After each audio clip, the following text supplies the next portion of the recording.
नाशिक जिल्ह्यात आज शरद पवारांच्या जवळपास 6 सभा होत आहे। त्यातल्या त्यात सर्वात महत्त्वाची सभा म्हणजे ही येवल्यात होणार आहे। मी आता येवल्याच्या बाजार समितीमध्ये आहे। आपण बघू शकतो की त्यांच्या सभेची आता इथे जोरदार तयारी सुरू झालेली आहे। संध्याकाळी 4 वाजेच्या दरम्यान शरद पवार या ठिकाणी येणार आहे।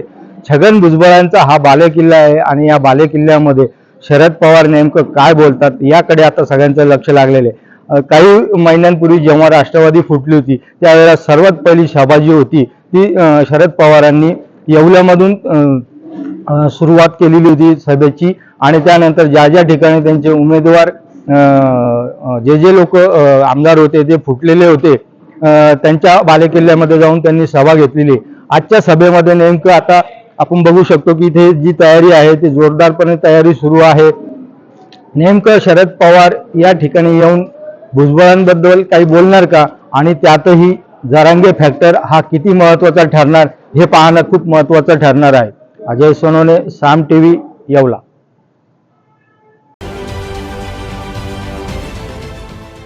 देश विदेशातील प्रत्येक घडामोडींचे लाईव्ह अपडेट मिळवण्यासाठी आता साम टीव्हीच्या सर्व सोशल मीडिया प्लॅटफॉर्मला लाईक, फॉलो आणि सबस्क्राईब करा। तसंच सर्व नोटिफिकेशनसाठी बेल आयकॉन प्रेस करायला विसरू नका।